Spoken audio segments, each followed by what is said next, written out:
आता है कि माता अनुसुईया एक पतिव्रता नारी थी। ये एक धर्म है, इसके कुछ नियम है। आप जितने कठोर रूप से नियमों का पालन करते हैं, आप उतनी पतिव्रता नारी कहलाते हैं। तो उनके सतीत्व का उस वक्त डंका बज रहा था। तो नारद जी ये बात तीनों देवियों के पास ले जाते हैं। 3 देवियां कौन हुई? 3 देव कौन है? ब्रह्मा विष्णु महेश। इनकी 3 देवियां ब्रह्माणी, लक्ष्मी माता, पार्वती माता। और जाकर माता अनुसुईया की बहुत प्रशंसा कर रहे हैं। तीनों ने कहा अच्छी बात है, पर हमसे भी ज्यादा।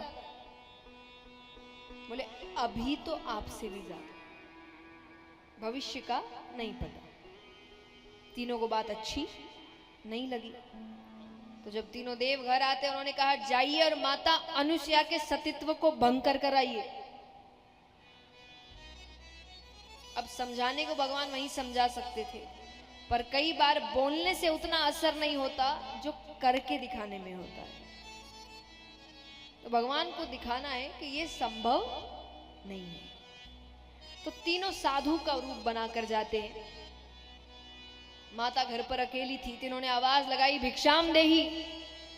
माता फल इत्यादि लेकर आती है। भगवान कहते ये नहीं चाहिए। बोले क्या चाहिए? बोले भोजन करेंगे, पर जैसे कहेंगे वैसे ही कराना पड़ेगा। अब उनको लगा कि इनको कोई मेवा मिष्ठान खाने की इच्छा होगी, तो उन्होंने कह दिया कि मैं वचन देती हूँ, आप जैसे कहेंगे मैं वैसे ही भोजन कराऊंगी। तीनों को अंदर लाए, आसन पर बैठाते हैं। माता ने कहा बताइए कैसे भोजन करना है। भगवान कहे जिस अवस्था में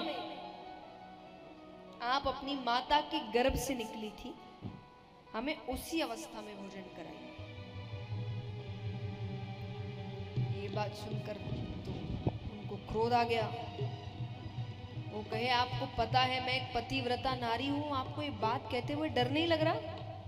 आपको मेरे श्राप से डर नहीं लग रहा? भगवान कहते वचन दे दिया।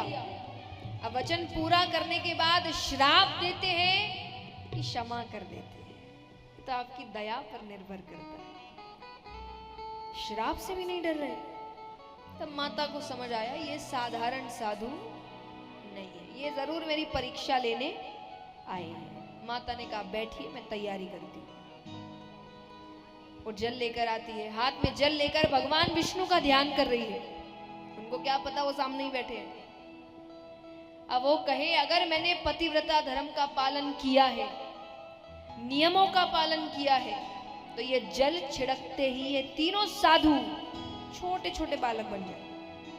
और जल छिड़कते ही तीनों देव छोटे छोटे बालक बन जाते हैं। बोलिए सती माता अनुसुईया जी की।